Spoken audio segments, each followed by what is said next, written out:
I remember inhaling all of the burning oil when Saddam Hussein triggered these oil wells. I remember writing a letter home and leaving my pen on the hood of a Humvee and picking up the letter, and it was a different color around the pen. That's how much particulate oil was in the air. I already described to you a decision to go back in the Marines a second time. I have a little bit of experience in national security policy. I was working on a master's in intelligence. I've studied these things, but I don't pretend to be an expert. But in my analysis, the biggest threat that we face in the United States is the price of energy. That's triggered and affected by a number of factors. We have a potentially nuclear Iran. We have, as they threaten to close the Straits of Hormuz. We have China, which has 1.3 billion people, and today the world's largest car market, followed now closely by India. So the price of energy has a lot to do with where and when and how we use force. Do you know that 100 years ago we fought wars for bananas? Your sons and your daughters go and fight so that we have access for energy, which is one of the reasons that I'm so intent on making sure that we're self-sufficient here. I'm so intent on it because I see it as a national security issue and an economic security issue, and the two are intertwined. Our debt is a national security problem, immigration is a national security problem, but if you think about the price of energy, when China and the United States rub up against each other in the Philippine Sea over the Spratly Islands and access to oil a mile under the ocean, that war isn't going to be about fried rice. It's going to be about oil. Energy is the #1 issue. So how do we forestall that? We use the resources that we have here in America. We have gas, we have coal, we have oil, we have a nuclear energy industry that we pioneered 50 years ago, and we've now allowed to go fallow and be third in the world. We need all of it, and we need it here.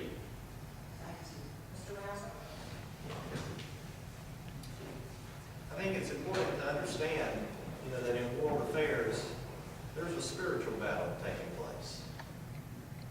There are always going to be the terrorists, those out there who want to destroy Israel and they want to destroy America because of our Judeo-Christian heritage.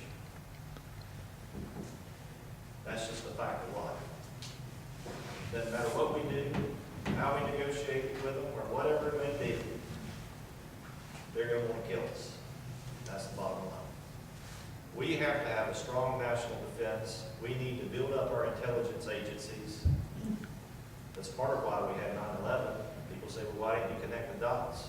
Well, in the 90s under Clinton, we gutted a lot of the intelligence agencies. We need to build those up.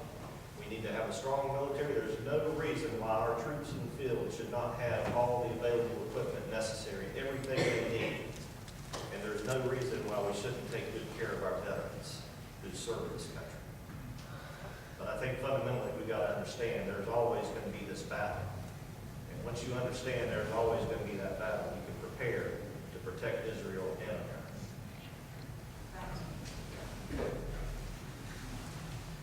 Well, I think that you've got Iran, and I think that we've always got to be strong. And I think that we are, we're very strong. We spend something like $900 billion on our defense, and Iran spends $7 billion. Some of these other countries are much less than that. But I think it goes to these things. I think that as far as protecting our interests are concerned militarily, I think it goes to, I think that there should be declarations of war. And I think that it's a mistake just to allow the president to go into war situations. They're talking about it in Syria. I haven't heard a word about Iran. We're talking about Iran as being a nuclear power, and yet Bill Clinton put together a deal that makes Kazakhstan much more proliferating. So I'm worried about some of these things because there are people out there that make money out of war. And I think that we've got to look at some of these things and go back to basics, like the Constitution.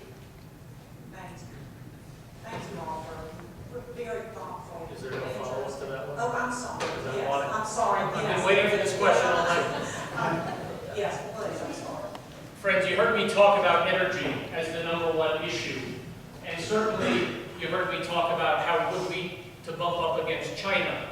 China is the #1 actor. To David's point, this is an atheist socialist regime that is completely godless and as such is perpetrating a mission of keeping the People's Republic of China in power, not doing anything to deliver quality of services to their people. And so as a result, they'll be willing to do whatever it takes to keep that government in power. And they'll spare no expense or no lives. This is the Wall Street Journal. This is a supplement that's in it now every week. It's called China Daily, China Watch. This is a full page. It's articles on China. If you read about business, you want to know what's going on. We care about China. We trade with them. This is good to know. Guess who pays for this full page advertisement? The Chinese government. They have an entire newspaper that's available weekly in Washington, D.C., New York, San Francisco, and all the global markets because they are working a propaganda war. They are involved directly in influencing decision makers and telling you they're not a threat, they're not a concern. Look over here. We have to keep our eye on China, and what's the issue that we're going to bump against them in the middle of the night? It's going to be energy. Thank you. Thanks, Alden, for very thoughtful answers to these questions. I think we've had a really good discussion. I think we're going to appreciate you all three of sharing your insight with us. We're going to